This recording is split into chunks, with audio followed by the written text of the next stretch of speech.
Well, still working on my root cellar. Today I'm planning to install a mechanical timer so that my vent fan can turn on and off for about 30 minutes a day. Currently, the root cellar stays at 90% humidity, and I really need to get that reading a lot lower.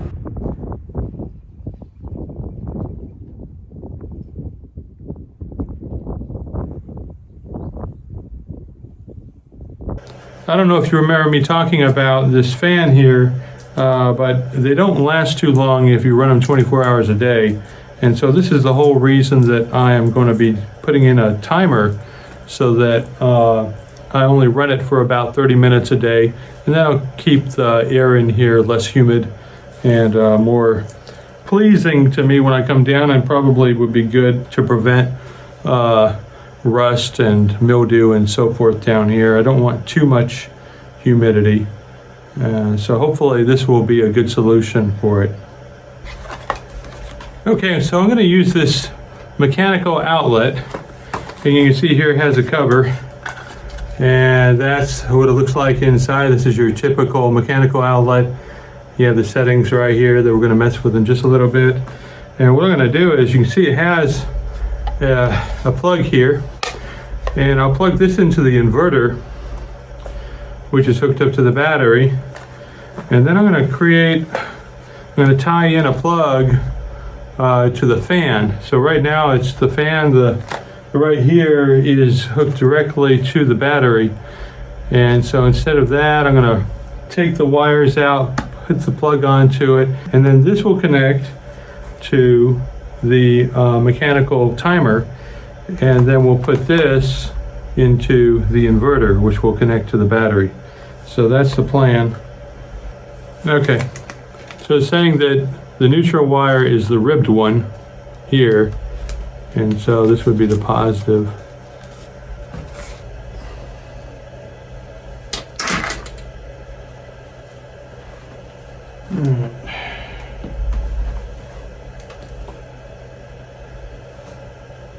All right, let's go ahead and test this now. All I'm going to do is plug this part into the inverter and make sure everything's working properly.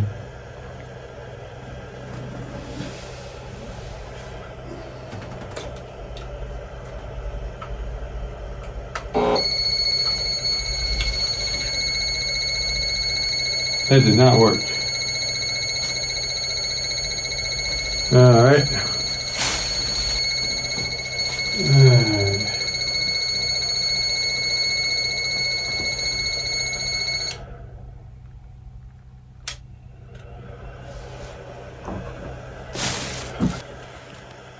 All right, well, that did not work. So I'm assuming that I did not get the right wire. So we're going to have to clip these, and I don't know why that would not be correct.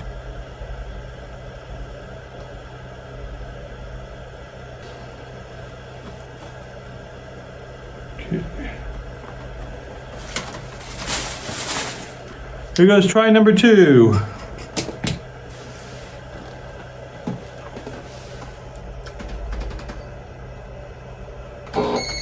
Ah, what is it? All right,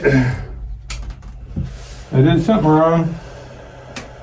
Okay, so I'm gonna need some help from you guys. I think I have this wired correctly, at least the first time I did this, and that was the ribbed would go to the neutral and the other one would go to the positive. And so this is just a 2-prong plug. And so I think I had it right the first time.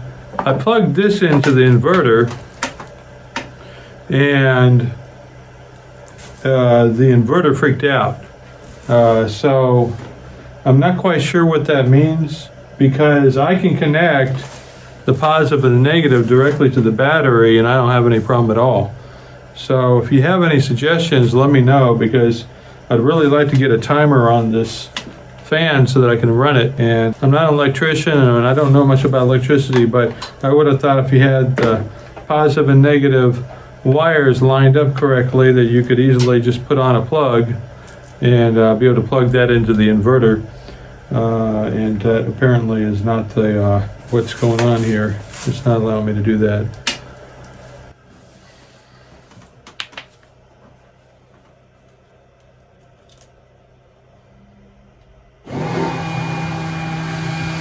that has no problem. Well, something's not right with this guy. Maybe you guys can help me out with a suggestion on how to do this.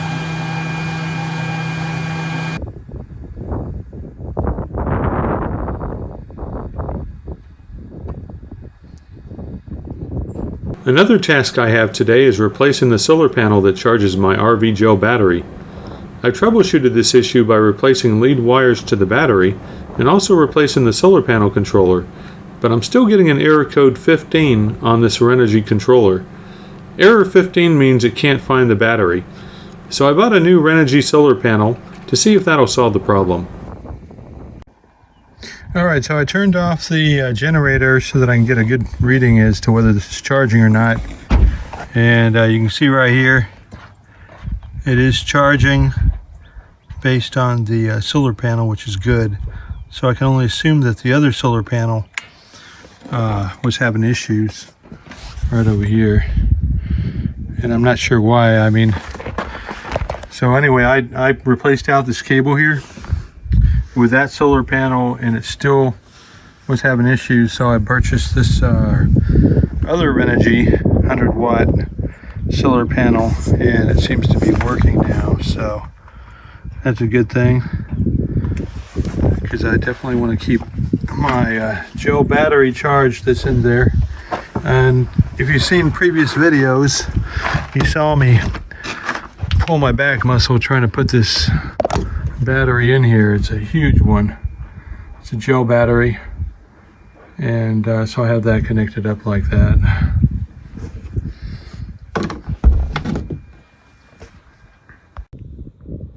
I also put some fuel stabilizer into the unleaded fuel tank that I have here. That'll give me 2 years to use this fuel. You're probably aware by now that the fuel prices are shooting up like crazy. Hopefully it won't go too much higher.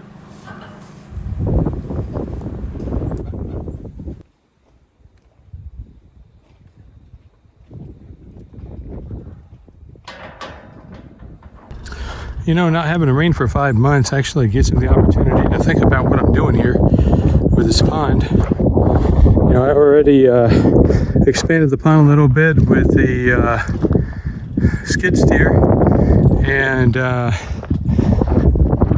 got some fish shelters, additional fish shelters here. Those were a while ago.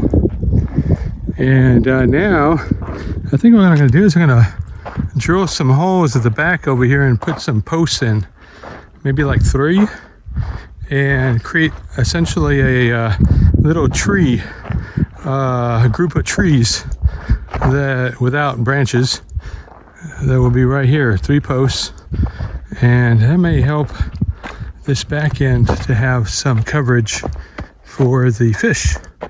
So I'm going to try it in here. You can see this water is really gotten low. It's almost evaporated completely, and I'm pretty sure all the fish are gone now. The blue herons probably had a feast. Here's a look at the blue herons. I have a blue heron decoy, which is supposed to be good for hunting since other animals see blue herons as a signal that the coast is clear. Apparently it also gets the attention of other blue herons.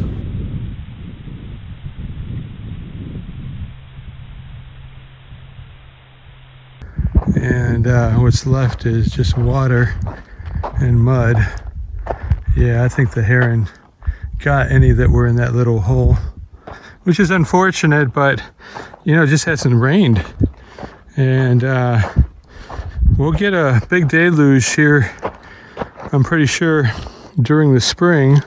We're about to go into spring, but this is a great time to do this, because once this is full of water, I'm not going to be able to do that. So I'll go ahead and put in 3 right here real quick.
All right, that's it.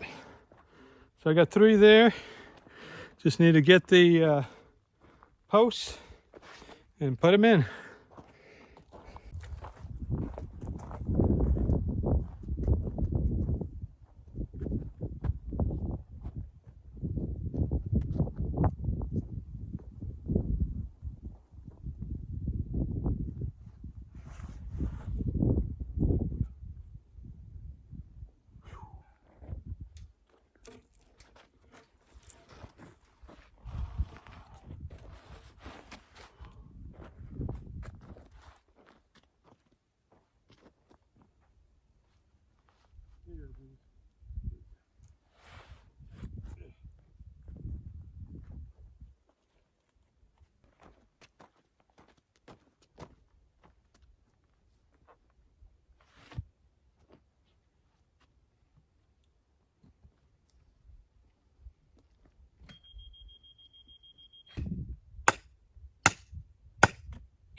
All right, so I'm done.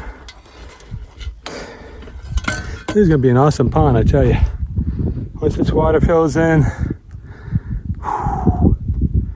yeah, that'll be nice.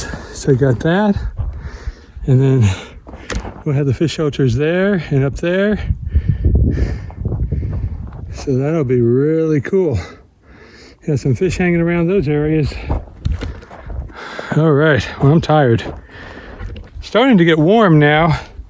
This is early March, and you know, you never know what kind of weather you're going to get in February and March.